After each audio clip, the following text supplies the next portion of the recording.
Okay, welcome everybody. So we are in the second day of the Embodiment Conference, and we are here with the shiny and radiating Leila Stuart. So Leila, nice to meet you. Leila, just to introduce you shortly, is a clinical massage therapist with decades of experience. She's a yoga teacher and therapist with a lifelong passion for movement of all types. She's also a pioneer in the field of movement education, as she opened the first dedicated yoga therapy studios in Canada, as well as developing the anatomy of yoga therapy in a 300-hour yoga therapy training program. She's also an hour author and wrote the book Pathways to a Centered Body. So there is a lot to learn from you, Leila. Welcome. Thank you for having me. I'm thrilled to be here, and kudos to you and Mark for pulling all of this together. You've done a gargantuan job. Thank you very much. Okay. So I'm calling this Pathways Anatomy, Embodied Anatomy, Experiential Anatomy, Pathway to Embodiment. And I'm just figuring out how to do this sharing. And I call it that because although there's many, many pathways to embodiment, I found that experiential anatomy is a really good way to connect not just with the body, but to connect with all parts of us. And so I want to start, I have a little slide presentation. I'll talk for maybe 10-15 minutes because this is an experiential anatomy session. So I want to give lots of time for that. So this slide is a cartoon that came to me in 1983, and I've been carrying it around ever since. And don't ask me why. It's one of those things that just kept showing up in all of my boxes and all of my houses. So I came across it again about several years ago, and I realized, you know, this cartoon epitomizes my journey, my life's journey, both in my work and in my life. And so you might not be able to read it, so I'll just read it. It's a Pfeiffer cartoon, and he writes a lot for the New Yorker magazine. So it starts out saying, people are always telling me, Bernard, you don't have a center. They tell me it's okay in your 20s not to have a center, but now you're 45. You have to find your center. And Bernard says, well, about 10 years ago, I did find my center, and it had sharp white teeth and it ate people. Let those who can handle it have their center. Me, I'll stick to my edges. And all of my life, I've been very aware of this dichotomy between center and not in center. And so I'm the opposite of Bernard. I don't want to live from my edges. I want to live from my center. And I called my yoga therapy studio and my massage therapy clinic Center Point, because I realized very early on in my working life that that was my task, to guide people to a sense of their center and to live from there. So I teach experiential anatomy, and it's very different than dry anatomy. I found just learning anatomy very, very boring, actually. And when I discovered experiential anatomy back in, I think, 1989, I was just thrilled because I could combine my love of anatomy, and I confess to being an anatomy geek, with a doorway into the deeper aspects of ourself. And so I guess in a nutshell, experiential anatomy is a way of experiencing at a somatic level, at a body level, your internal structures, your physiology, and it takes sort of dry intellectual knowledge and takes it, which is an intellectual event, it's a mental event, and it takes it into the body so that you can experience it somatically.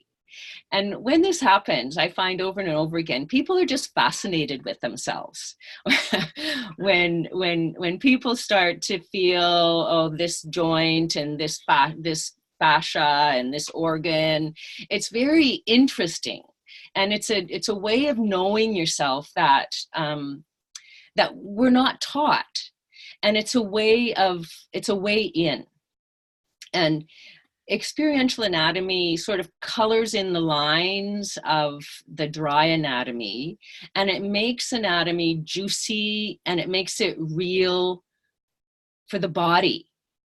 So the nervous system works with whatever information it has, and dry anatomy stays up here as a mental event. But when you take it into the body, then it becomes a somatic memory, and the nervous system then uses that information in your everyday life, in your yoga poses, in whatever it is that you're doing. And it gives touchstones for the body.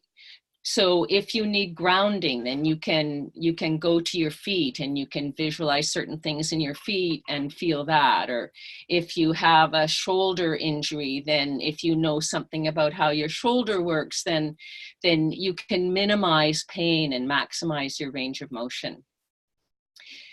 So the second thing about experiential anatomy is that it develops interoceptive skills. So we've got our proprioceptive skills, where we are in space, our speed, weight, that kind of thing. Our exteroceptive perception, which is using our eyes, our ears to receive something from the outer world. And our interoceptive capacity is going inside and developing a felt sense of our internal processes, our inner sensations, our feelings, and our anatomical structures. And that's processed in a different part of the brain. And it produces a somatic memory, which seems to last longer. So the difference between anatomy and experiential anatomy is the difference between knowledge and knowing. Two very different experiences. So when we work with experiential anatomy, then it builds, we've got a body map in our brain, and experiential anatomy builds that body map and colors it in so that we have more of us in our nervous system. And that produces an intelligence, a kinesthetic intelligence. And of course, that creates embodiment, which is what this conference is all about. And with experiential anatomy, what we want to be able to do is shift our mind from one place to another place. So maybe sometimes we need to be working from our organs. And when we have that capacity to shift our awareness, to shift our mind, then that gives us choice. And when we have choice, then that gives us freedom. And it also helps us to know ourselves in a much deeper way. I have found that experiential anatomy is a doorway to the other koshas. And kosha just means that in yogic terms, it's the different layers of consciousness from the most dense, which is body, to the least dense, which is our joy body. And when I like to think of using the body as the doorway, because it's real, it's palpable, and when we're there, when we practice being in our body, then I like to say awareness is awareness is awareness. So we start here, we start with the physical, but then it ripples out into other aspects of ourself. And what I have found in my work is that every part of the body, every system of the body seems to be connected with some aspect of being human. So for example, the arms, which we'll work with today, the arms give and receive. The arms are what effect in the world, what's inside of us. So we embrace someone, we push something away, we cradle a baby. So the arms are how we interact with the outer world. So the fourth sort of why is experiential anatomy interesting and why is it relevant to embodiment is that it gives us a sense of embodiment. So when we start with the physical and we build that awareness, then it increases our capacity to self-inquire, to understand what's going on in our body, and to have compassion for that. And so experiential anatomy can then become a transformative process. And I have a movement teacher for over 30 years, Judith Coltai, and she has a quote that I think really encapsulates this. She says that teaching people to be in their bodies is a radical political act, because when people are in their bodies, they cannot be controlled. And so what I find is that with experiential anatomy, people seem to get themselves back in this world of separation, and getting themselves back in a way that puts us in touch with our inner wisdom and with our deeper self. And when we're able to move from one aspect to another stuff, then another place, then we develop a fluidity, a sort of a flexibility, and we can become aware of, oh, I'm living from this aspect now, and I'm living from that aspect now, and to be able to change back and forth, and what aspect of myself am I connected to. Another reason why experiential anatomy is relevant is that it can keep us very safe. And especially in this world of, I'm in the yoga world, and it's a world of a lot of injuries right now that have come from, I think, people not respecting the limitations of their own anatomical structure, but trying to exploit them. And when you become aware of different aspects of your anatomy and of your physiology, then you can get an inner support from those places, and you don't have to muscle through life, which is what a lot of us do. And when we can play with this, then what seems to happen with this ongoing inquiry is that we find a harmonious relationship with gravity, to the ground, and we feel much safer in ourselves. And of course, there's a whole genre now of attachment theory, vagal theory, all of that, and safety is the probably most important aspect of being in this world in a comfortable way.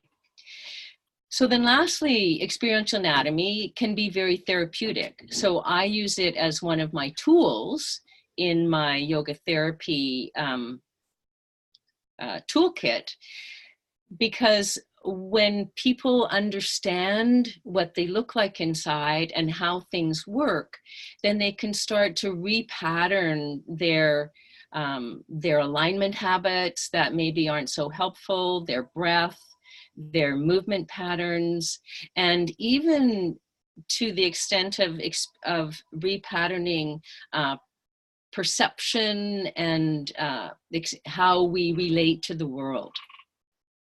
So I like to say, if you can feel it, you can heal it. So like in family dynamics, we can take one part of our anatomical structure, physiology, and work with that separately, just like in family therapy. Often one person is removed from the family group, some work is done with that person, and then on re-entry, the whole dynamics of the family changes. And in fact, that's what happens with experiential anatomy. So I like to talk about the family of the body and how everything is connected. So next slide, the gifts of embodiment. So I'm not going to say too much about this, because I want this to be more of an experiential practice. But I've been doing this work for almost 30 years now, I guess.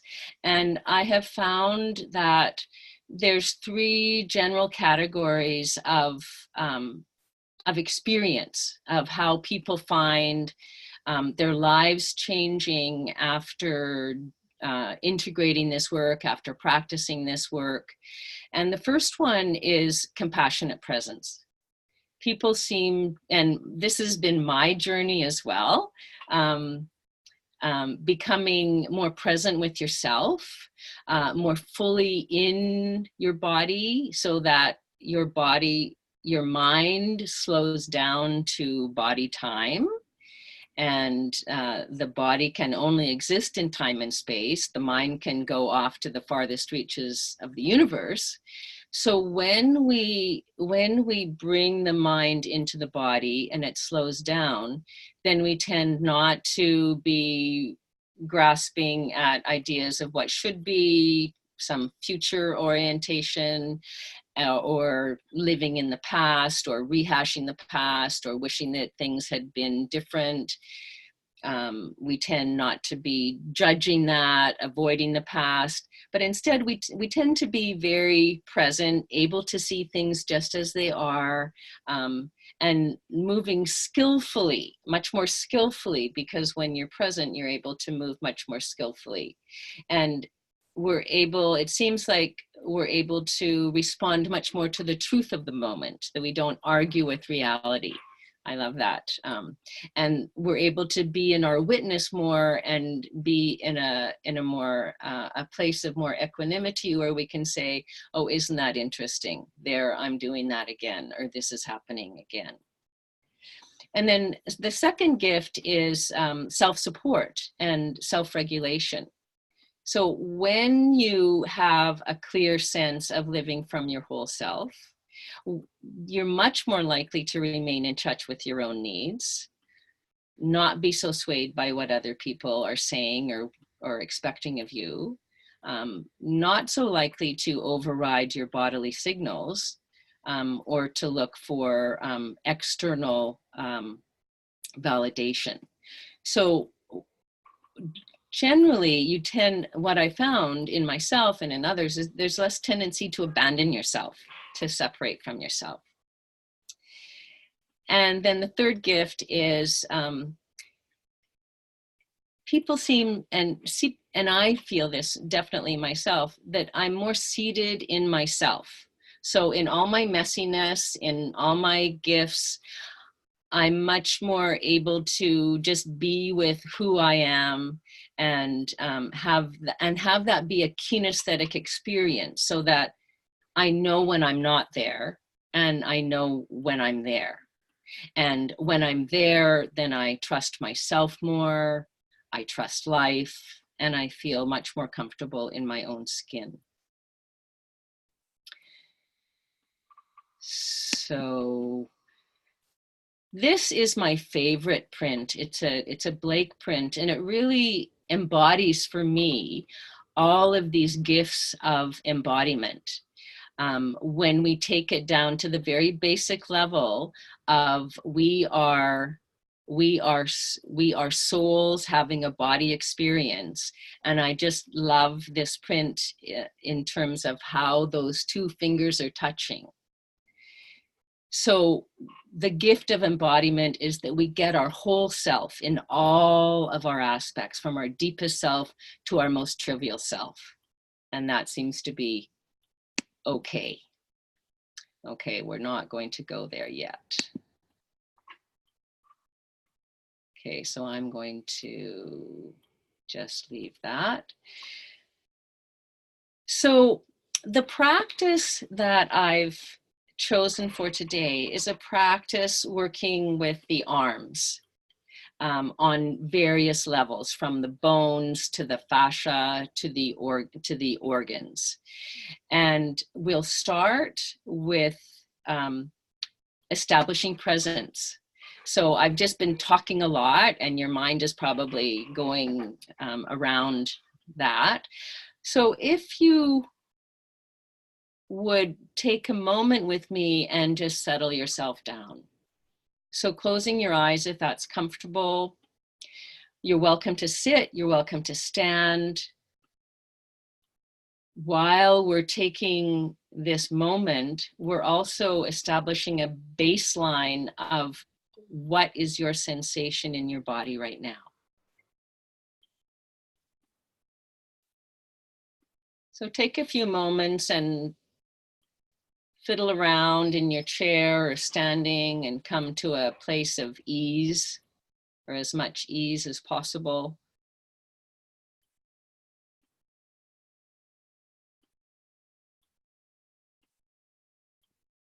And notice the intersection between your feet and the ground, the plane of contact between your feet and the ground. And if you're sitting, also the plane of contact between your sitting bones and your chair, your back of your thighs in your chair.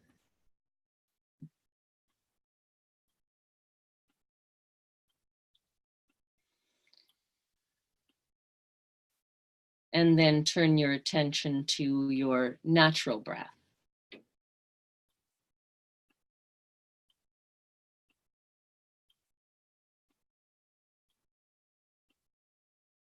As you exhale, imagine that you are settling, that all of the thoughts are settling down into your body like sand moving through an hourglass. And that you land at the bottom of the exhalation.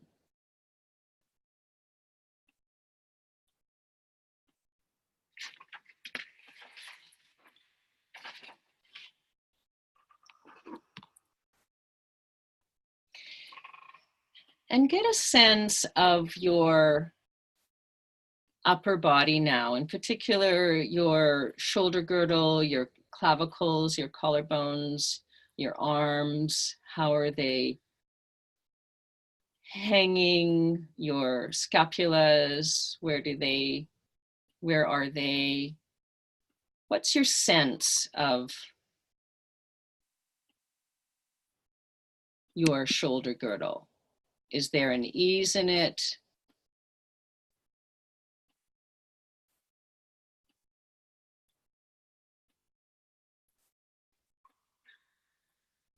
Is there some tension in it?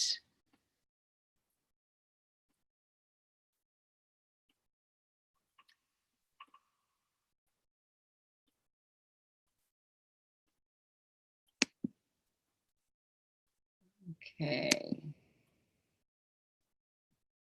So I have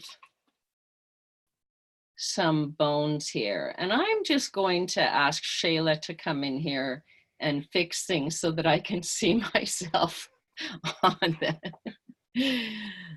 You can probably see this. So I've got some bones here, and let's see. Here we go. Oh, you're sharing? Share. Want to share screen? No. I just want to see myself. Yeah. So I can see what everyone else is seeing. Thank goodness for Shayla. There we are. Okay. Okay. So I have these bones here, and the first step of experiential anatomy is learning something. So learning about something. So that mental event.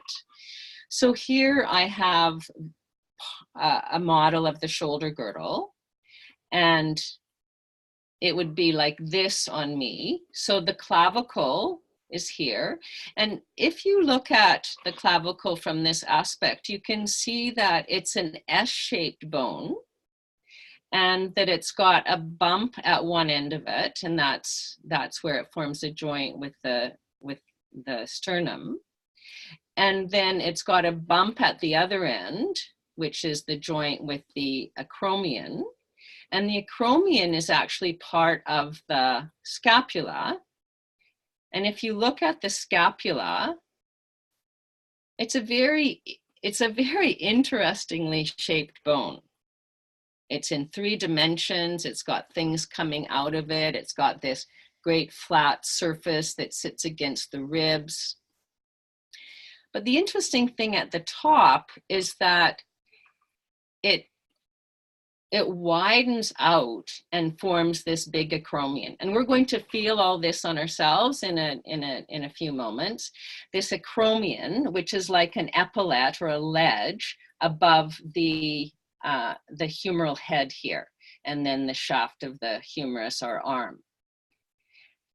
And then around the back here from the acromion this is called the spine of the scapula. And you'll be able to touch that on yourself.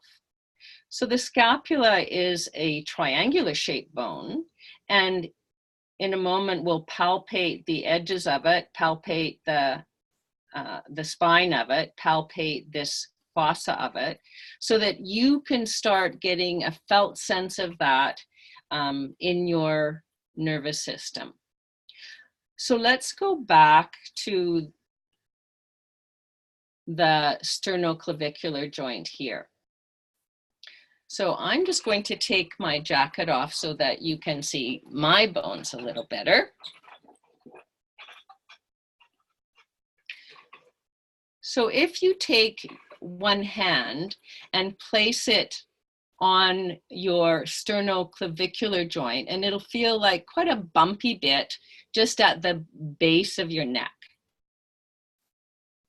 And if you use the soft pads of your fingers, not the pointy fingertips, then you can feel the topography of it. So it's got geography. It's got little bumps. It's got a top. It's got a bottom. So just feeling that. And then if you follow now palpating along the clavicle, you can notice that there's a top to it, there's a front to it, there's a bottom to it, and you may not be able to feel the back of it, but it's possible that you can sort of wrap your finger around the top a little or wrap your finger around the bottom a little bit. And again, noticing the geography of this bone, of this beautiful S-shaped bone. It's a spiralic bone, rounded. So make your way across, feeling all the different aspects of it. There may be some tenderness in it because there's muscles that attach to it. And make your way all the way across to the next joint, which is also a bump. So at the end of the clavicle, you'll feel a little bump, and that's the acromioclavicular joint. So the joint between the acromion and the clavicle. So we'll stop there for a moment and explore a little movement.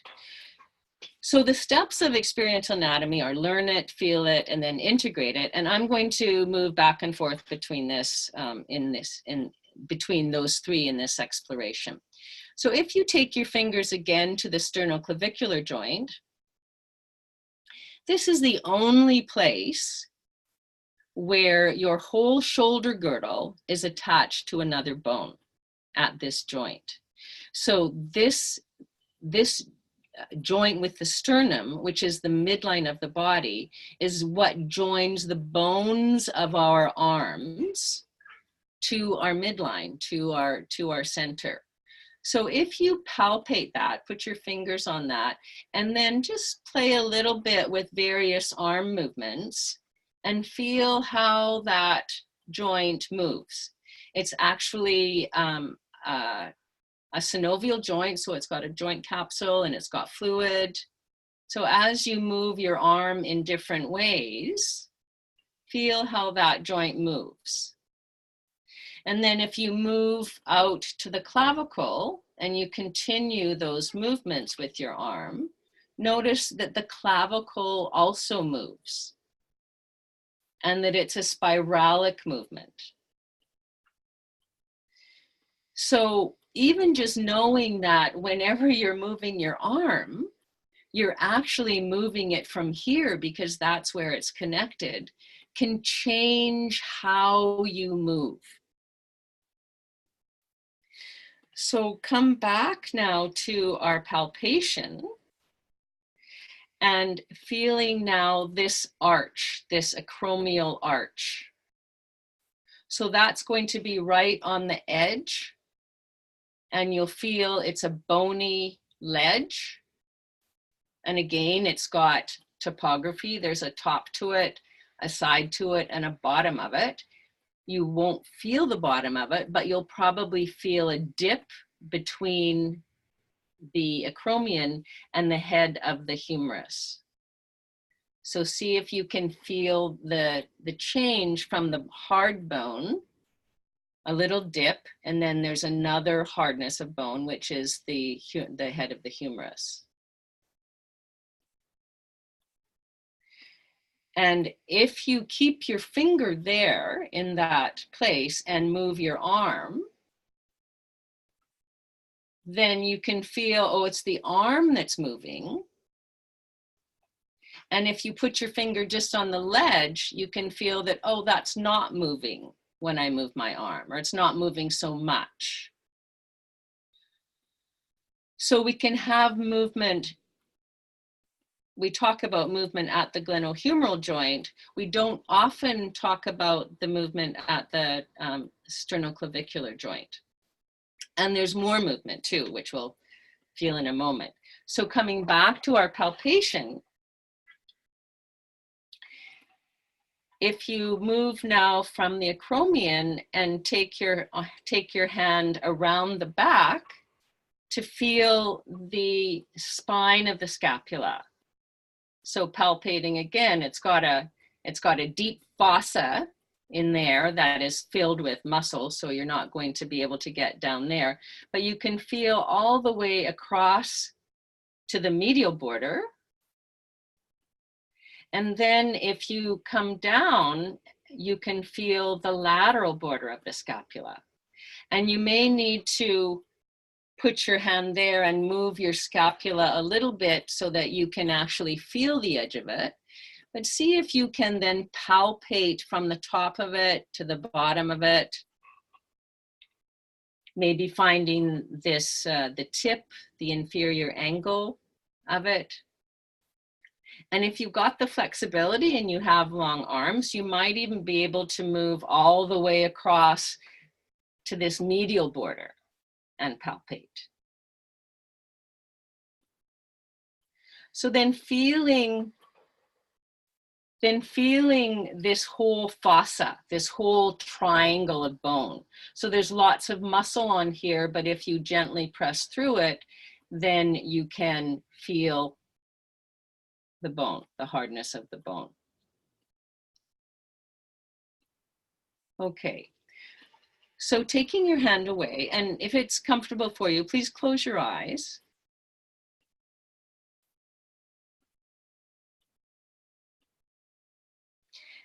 And tune into the sensations on the side that you've palpated.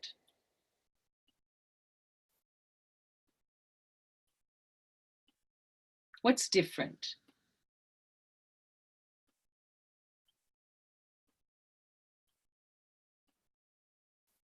How does it compare to the other side?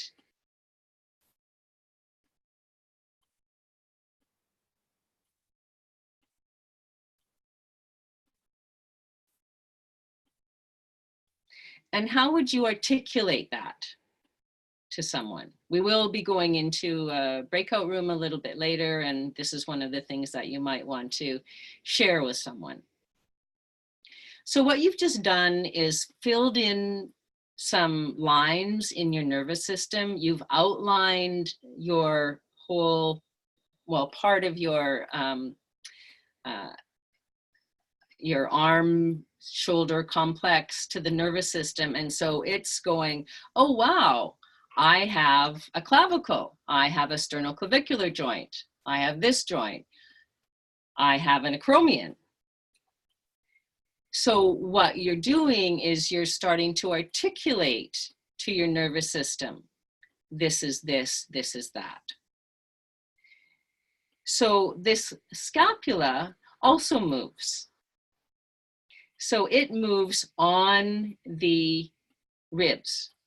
So coming back to this view here, when you move your arm, and I'm not going to go into this much because it's a big piece. Whenever your arm moves, your scapula moves.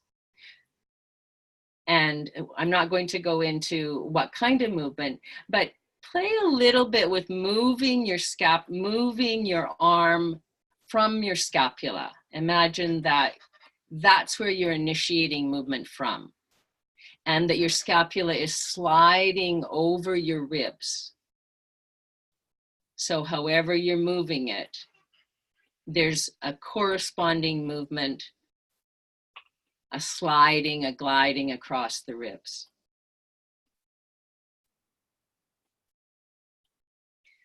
And then let that drop. And just for a moment, and this is always an interesting contrast, move your arm the way you would ordinarily move it without any of this awareness. So how would you raise your arm? How would you move your arm across? And asking yourself, where do I move from? How do I do that? And then go back to moving a little bit from your scapula.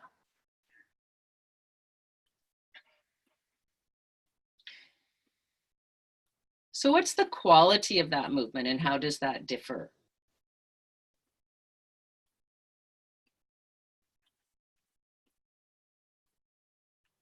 Enter in chat if you wanted to answer that.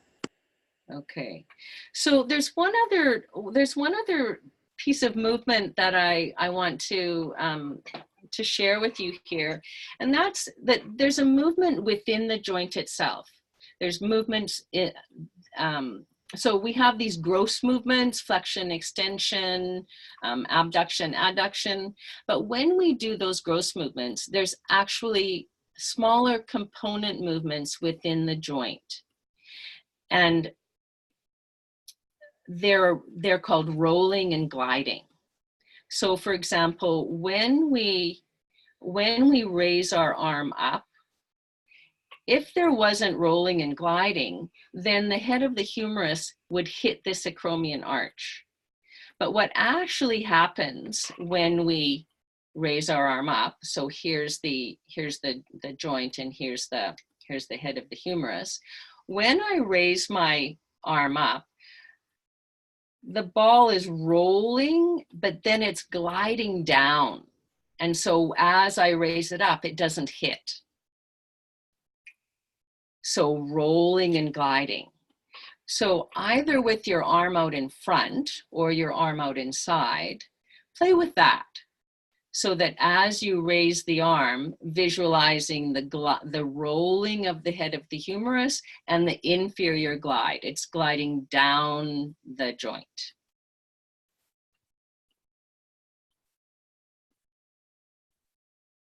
And notice how that's a little bit different perhaps than how you would normally raise your arm. And you might just want to raise your arm in your ordinary way once or twice to contrast that.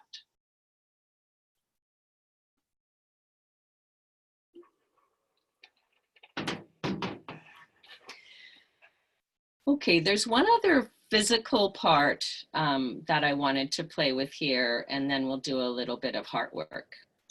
So we have bones, but we've got a whole network of fascia. Our muscles are infused with fascia. Fascia is our entire connective network.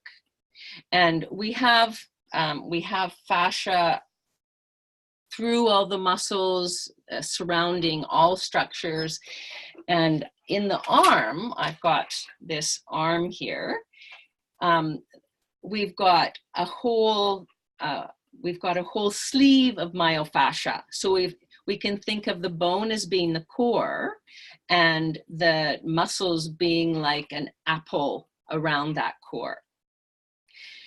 So if you take your hand onto your upper arm and you hold your arm steady and you roll the flesh back and forth, like you're moving the flesh around the bone core, then you're affecting the fascia in a particular way. Now, if you hold the sleeve stationary and then move your arm, imagine moving from your bone, then that's a different experience and your fascia will be moved in somewhat of a different way. So we've got this new paradigm of bones that are floating in fascia, not connected, they're floating in fascia. Sort of like one of my colleagues, Janine Naiman, came up with this great image of bones in jello. So that when you move, through the whole movement, you're being supported by fascia, which is like gel. So play just a little bit with that, moving your arm as though it was supported through the whole arc of movement by this jello fascia. And just notice how that's different. Good. Okay. So let's leave the bones and the muscles and go to the heart. So when we start working with the heart, with the organs as, I've got my heart here. When we work with the organs as a system, then that brings a whole different quality than working with muscles and working with bones. So the organ system has weight, it's got volume. So the heart weighs about 3/4 of a pound. It's full of blood. And so when we move, it moves. And the qualities of the organ system, besides this weight and this volume, are it's grounding. It's the organs have feeling. The organs take us into slowness, into our parasympathetic nervous system. So imagine that you've got a balloon like this, a water-filled balloon, and that you can put it right on your heart. Take your hands and place them on your heart. Close your eyes if that's comfortable.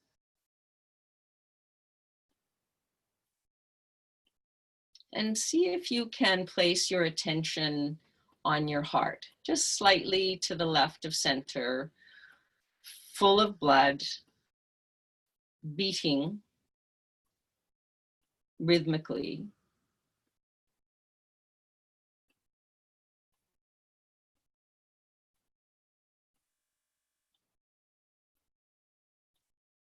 And imagine that you could breathe from your heart.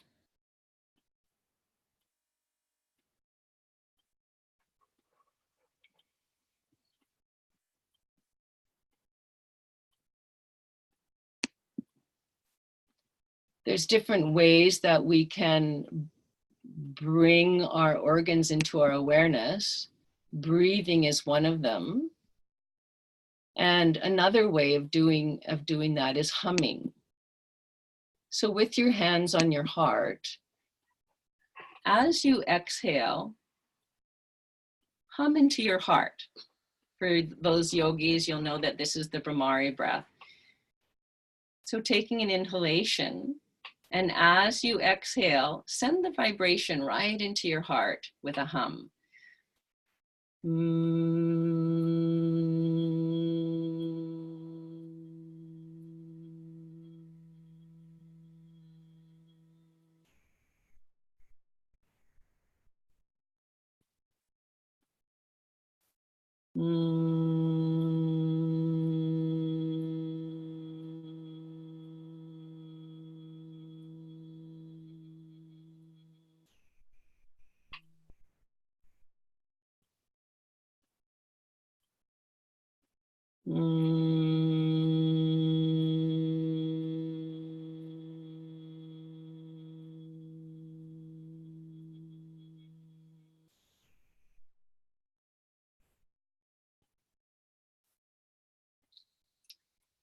If you look at this cross section of the heart and the lungs at the level of the mid-chest, you can see that the lungs surround the heart in the shape of a heart,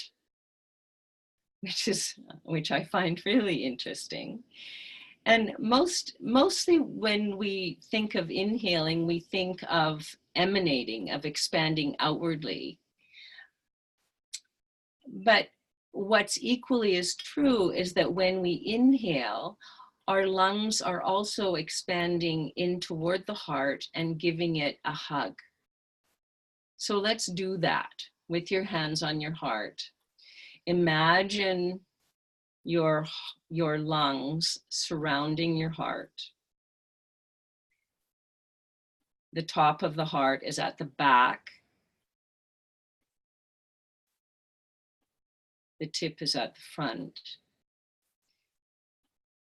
And as you inhale, imagine that your lungs are expanding inwardly and giving your heart a hug.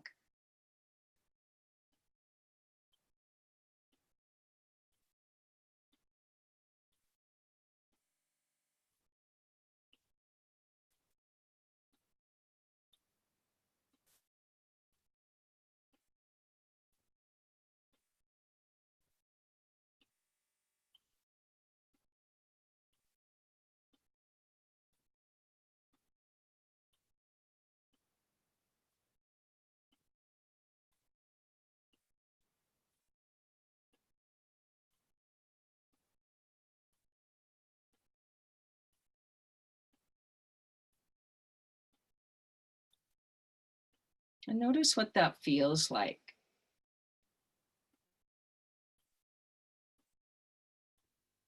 What you're doing is giving yourself a hug. You're embracing yourself.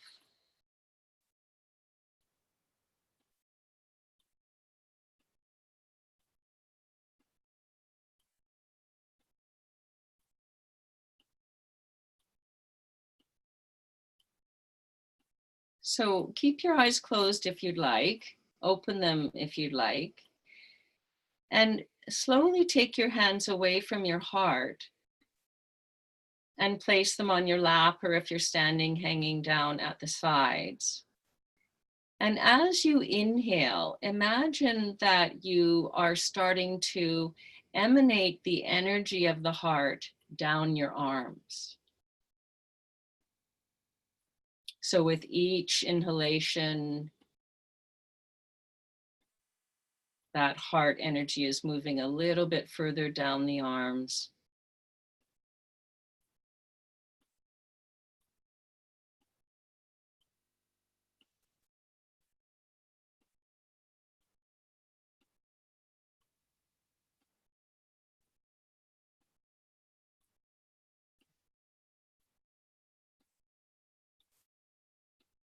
And when you, even if you just imagine that that energy is filling your arms, start to move your arms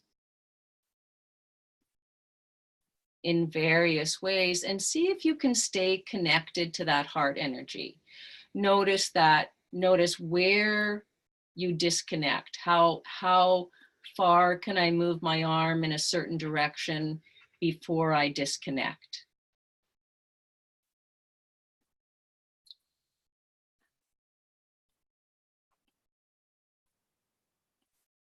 And you might even want to play with actual arm gestures that you would be doing in the world, reaching for something, embracing someone, pushing something, lifting something.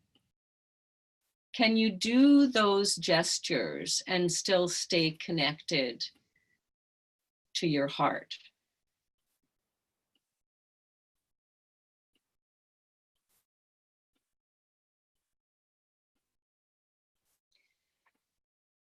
And then bring your hands up in front of you, palms up, elbows held a little bit away from your body. And close your eyes, please, if that feels comfortable. Is this a gesture of giving for you, or is this a gesture of receiving for you?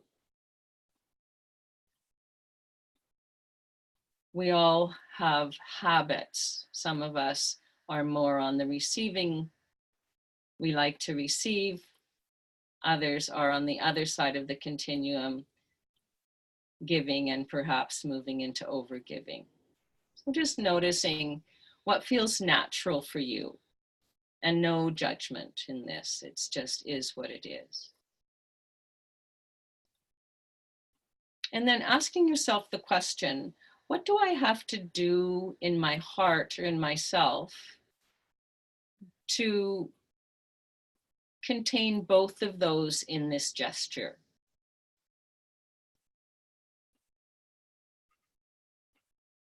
Is it a slight adjustment of the position of my heart? Is it a mental event? Is it a feeling? What do I have to do so that I can simultaneously give and receive?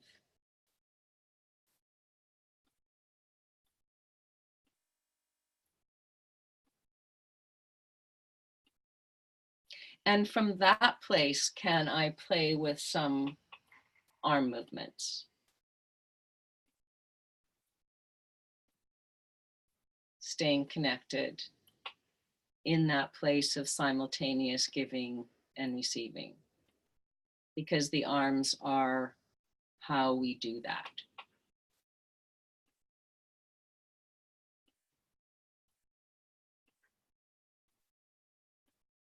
Good. And then bringing that to a stop. So I'd like to take just now 5 minutes in the breakout rooms, maybe 4 people in a room, and asking two questions. What was different doing that experiential anatomy inquiry? What did you notice about that? And then secondly, how could I see myself translating this into my life or my work? So Shayla's going to organize you all, and you can opt out if you want. And we'll come back in 5 minutes.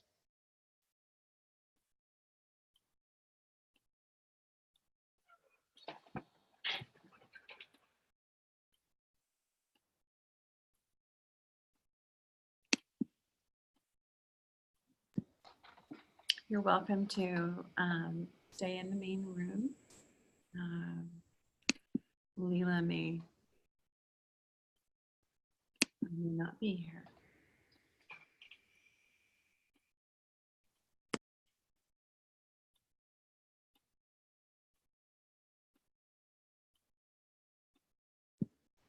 I'll be moving you if there's not enough people in the rooms.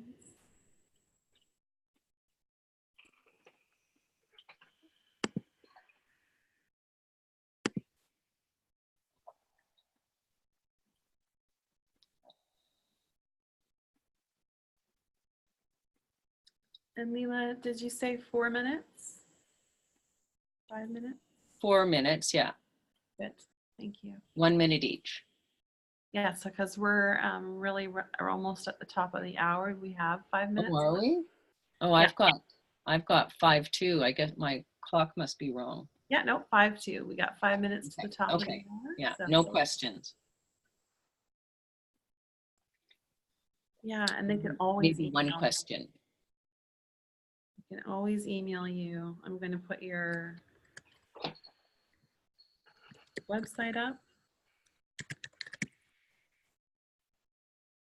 Can you talk to the people who aren't in the chat room and see if they want to enter any questions?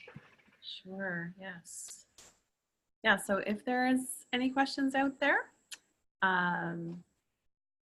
please feel free to, oh, thanks Eric for letting us know that you're taking off right at the top of the hour.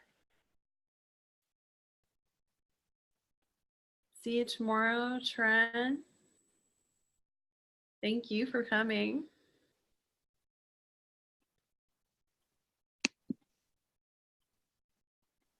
Take care, Mary, Hannah's.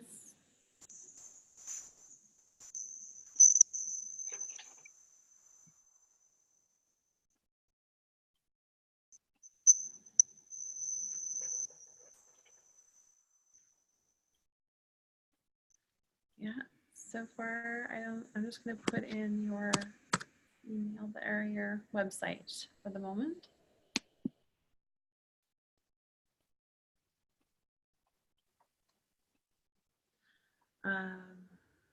I do want to mention too, as we're here and now, that there will, of course, the next session coming up at, for us, 6 p.m. PST time is tea time indeed. PST time is going to be Diane Mushko Hamilton. Just for the people that are popping off now, Leila, I'm just going to make sure that they know about her. She's a meditator, Zen teacher, and also a pioneer of integral spirituality. So yeah, she'll be there and I will be hosting. So I look forward to seeing anyone that can keep tuned in.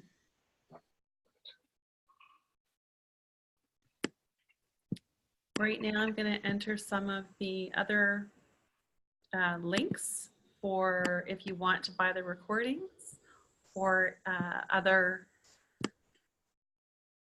things that you want to dip into. Mark has, of course, his podcast, that kind of thing. And that is, I'm going to drop into the chat right now. He's got a few free ebooks as well.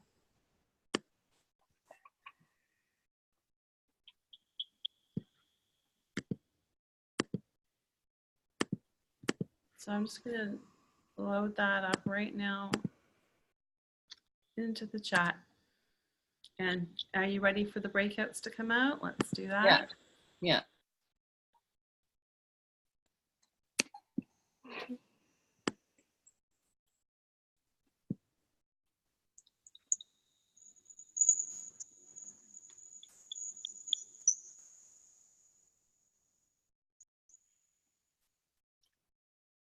Is everyone back?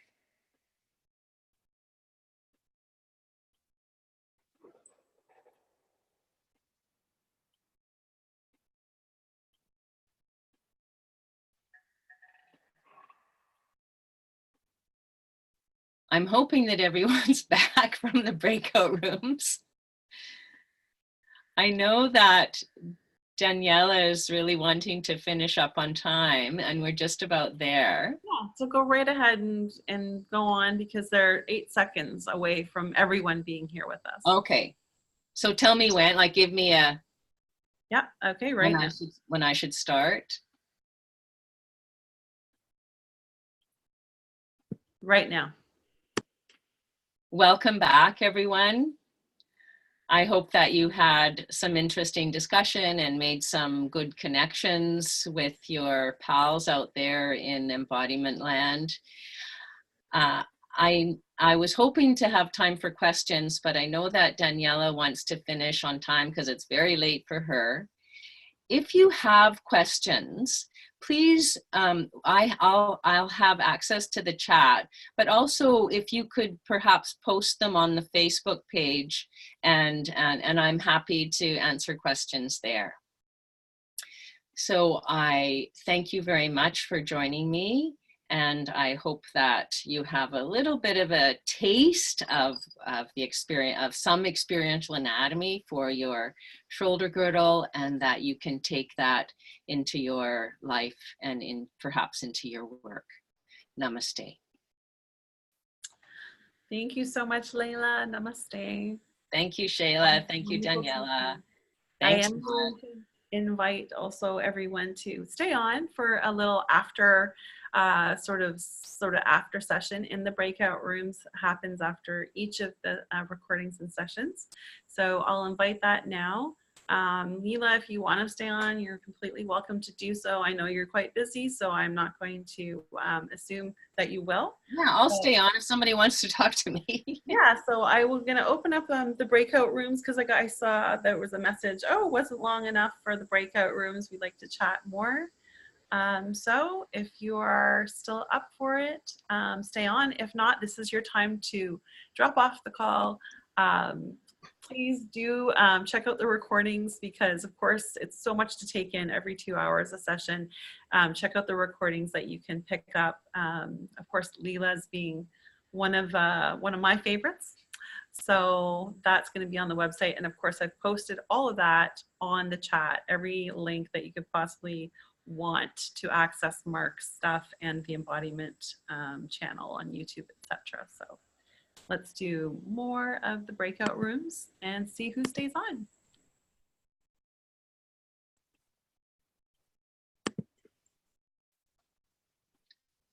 Okay, Leila, so people are going to start accepting into the breakout rooms.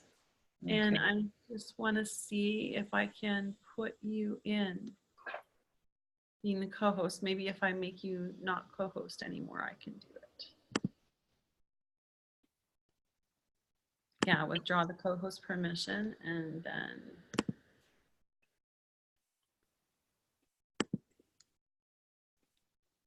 see if I can assign you to breakout room.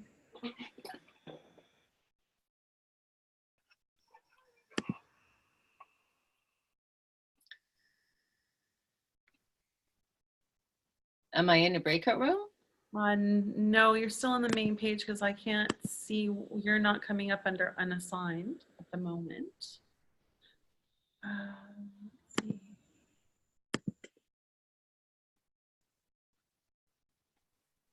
Yeah, there's people happening here in the breakout rooms. There's 2 breakout rooms. There is 8 people total.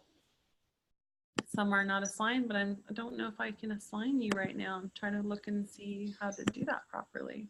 I have the host is inviting you to join breakout room 1. There you go. There you go. Not 1. Don't go to, okay, we'll go to 1 and I'll move you. Go to 1 and I'll move you.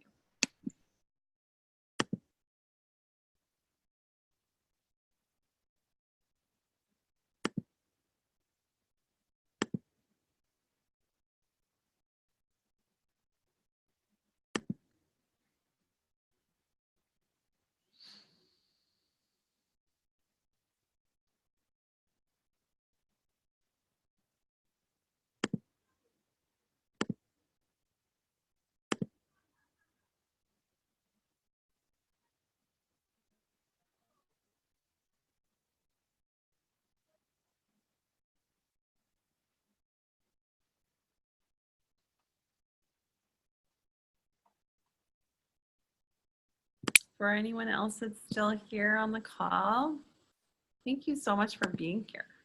I don't feel so alone.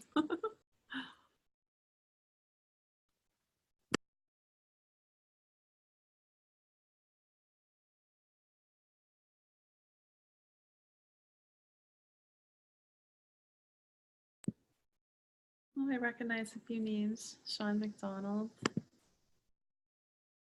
from other sessions.